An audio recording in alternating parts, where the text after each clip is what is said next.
Hey. It's okay to punch Nazis.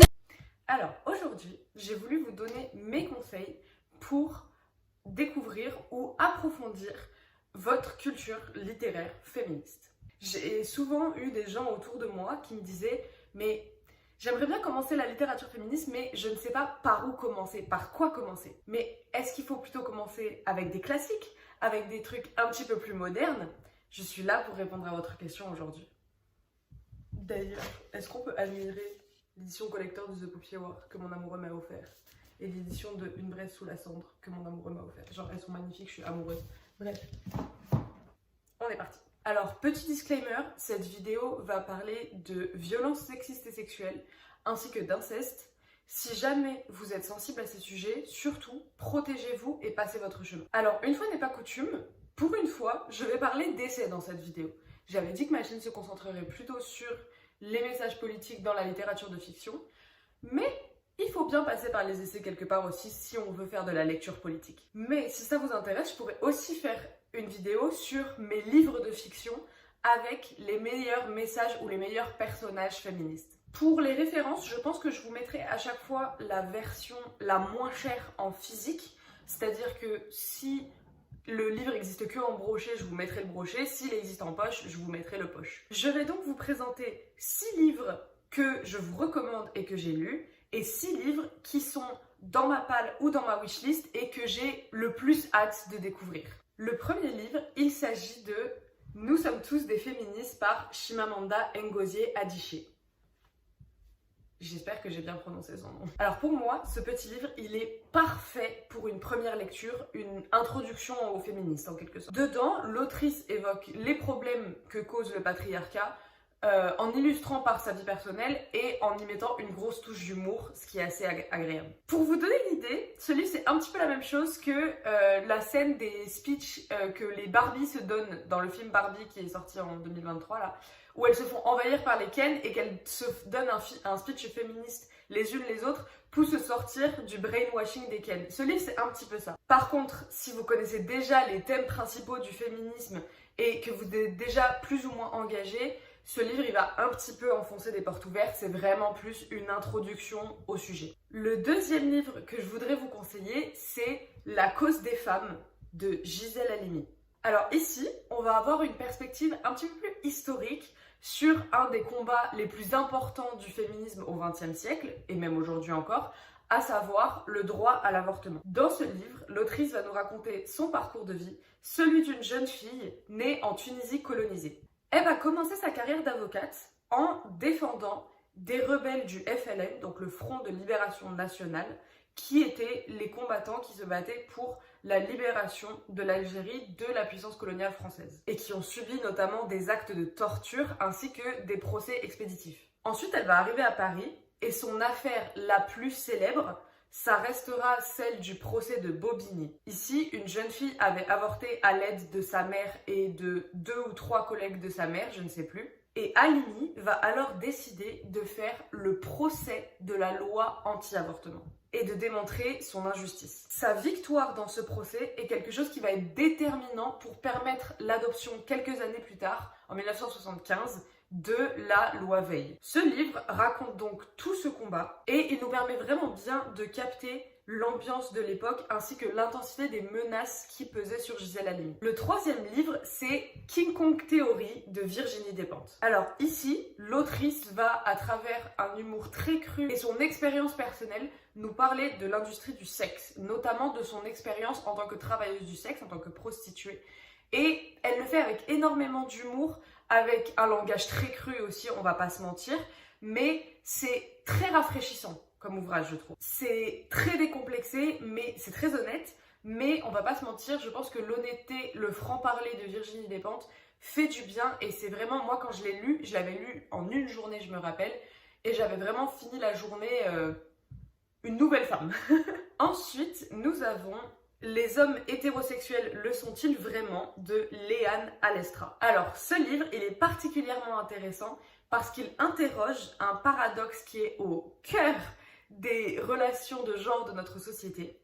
Le fait que les hommes sont pressurisés à être hétérosexuels, donc à aimer les femmes, mais en même temps, ils sont pressurisés à détester tout ce qui se rapproche du féminin et des qualités considérées comme féminines. Ce livre va vraiment mettre en lumière le système du boys club en fait et les systèmes de soutien que le patriarcat et que les hommes ont créés pour se soutenir entre eux contre les femmes. Une illustration de ça très claire qu'on a dans notre société, c'est par exemple à chaque fois qu'une célébrité va être accusée d'agression sexuelle ou de viol, notamment depuis l'affaire MeToo, on va avoir tous les présentateurs télé hommes du monde qui vont nous sortir des excuses du style elle était d'accord, on n'est pas sûr, il faut attendre la décision de la justice, présomption d'innocence, tout ce genre de trucs. C'est ça le Boys Club et c'est ça les systèmes de soutien dont parle ce livre. Et honnêtement, je vous dis, pareil, j'ai lu ce livre assez vite, il fait à peu près 200 pages, ça se lit rapidement. Vous ne voyez plus la société de la même manière une fois que vous l'avez lu. Tous ces petits trucs qui peuvent vous paraître insignifiants et qui témoignent de ce système de Boys Club, ça vous saute aux yeux une fois que vous avez lu ce livre et c'est extrêmement éclairant, extrêmement intéressant. Vraiment, c'est un ouvrage à lire. Ensuite, nous avons un autre ouvrage qui se complète un petit peu avec celui juste avant. C'est En bon père de famille par Rose Lamy.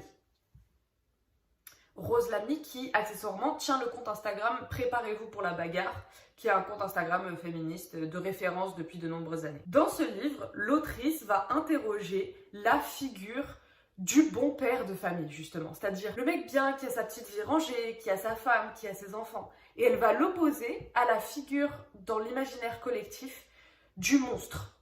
Le mec qui va violer dans des parkings, le mec qui est fou, ça va être par exemple Fourniret, ça va être n'importe quelle affaire où l'agresseur est, je sais pas, soit étranger, soit musulman. Ça va, en général, ça va ensemble. Et ça va expliquer comment toute la société est faite pour que si une femme a le malheur d'accuser un des mecs bien, un des bons pères de famille, le blâme va retomber systématiquement sur elle. Et le dernier livre que j'ai lu, que j'ai à vous présenter, c'est Moi, les hommes, je les déteste de Pauline Armange. Alors ici, on a un petit manifeste de misandrie qui est très intéressant à lire, qui avait fait énormément parler au moment où il était sorti. Forcément, avec un titre aussi provocateur, on peut s'y attendre. Mais c'est pas non plus aussi violent que le titre pourrait le laisser penser. En fait, c'est plutôt un appel aux femmes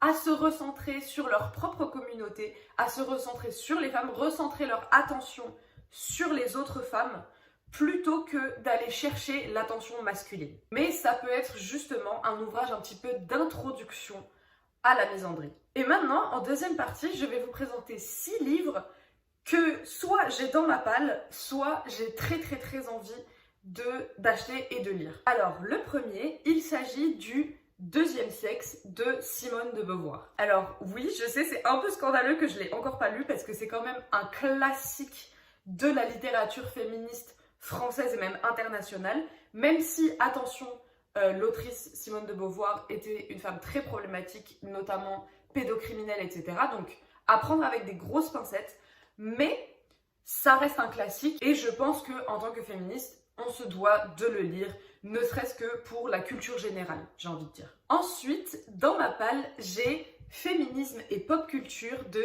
Jennifer Padjemi. Alors ce livre, c'est très simple. J'adore la pop culture, j'adore les essais féministes.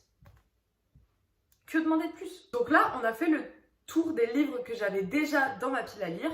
Maintenant, les livres qui m'intéressent énormément dans ma wishlist. Alors sachant que tous ces livres vont se placer dans 2 tendances que j'ai vraiment dans mes envies de lecture récemment. La première tendance, ça va être d'ajouter une corde d'intersectionnalité à ma pensée. Donc je suis déjà assez renseignée, enfin assez, on n'est jamais assez renseigné, mais je suis pas mal renseignée sur le féminisme des femmes blanches de classe moyenne, le féminisme un peu de départ, et celui des femmes noires. Et le premier livre pour remédier à cela, c'est Femmes, race et classe de Angela Davis.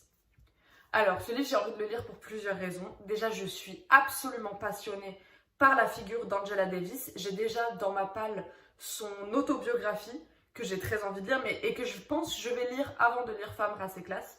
Mais c'est clairement une figure que je trouve fascinante, qui avait compris 1 milliard de choses avant 1 milliard de personnes et qui est juste incroyable. Et donc, on a justement cette question de l'intersectionnalité où j'ai envie de me renseigner de plus en plus sur l'intersection entre féminisme et lutte des classes, notamment parce que donc Angela Davis est une féministe marxiste et c'est un domaine qui m'intéresse énormément, sur lequel je me renseigne par rapport à ma pensée personnelle, etc. Donc j'ai très envie de m'y mettre. Ensuite, on va avoir 2 petits livres qui vont un petit peu ensemble des éditions Point. Le premier, il s'agit de Une théorie féministe de la violence de Françoise Vergès. Ou Vergès. Sachant que donc la première tendance, c'est plus de m'intéresser à l'intersectionnalité avec la lutte des classes. La deuxième tendance dans mes lectures politiques en ce moment, c'est de déconstruire un petit peu le discours pacifiste avec lequel j'ai été nourrie, en fait, depuis mon enfance, sachant que le pacifisme est très loin d'être une mauvaise chose, qu'on soit bien d'accord, c'est essentiel. Mais quand on regarde dans l'histoire, moi c'est plus ou moins mon avis, et je l'étoffe au fur et à mesure que j'apprends des choses, mais pour l'instant on est là, aucun mouvement de justice sociale qui a réussi à obtenir une partie de leurs droits ne l'a fait sans avoir une branche en partie violente. Que ce soit le mouvement des suffragettes au moment de la première vague du féminisme, que ce soit le mouvement LGBT avec les émeutes de Stonewall aux États-Unis, que ce soit aussi le mouvement des droits civiques, qui est considéré comme un des mouvements les plus pacifistes, mais on a tendance à oublier notamment la figure de Malcolm X et de son utilité au mouvement. Et mon but avec cette lecture, c'est donc de déconstruire ce discours pacifiste dont on m'a nourri,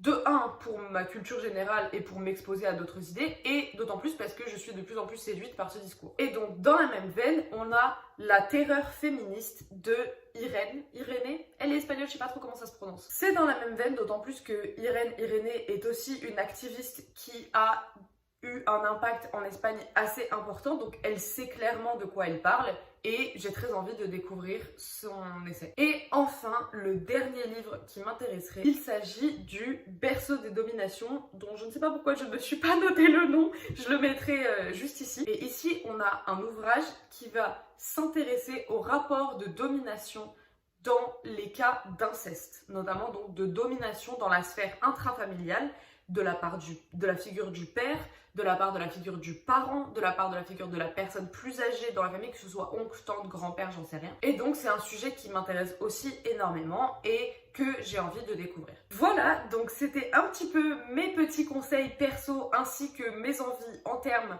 d'essais féministes. Dites-moi dans les commentaires si vous pensez que j'en ai oublié certains ou certaines figures dont vous voudriez que je parle. Mettez-moi aussi des prochains sujets de vidéos si vous en avez. En tout cas, moi je vous souhaite une bonne semaine et on se retrouve, j'espère, dans 2 semaines pour une prochaine vidéo.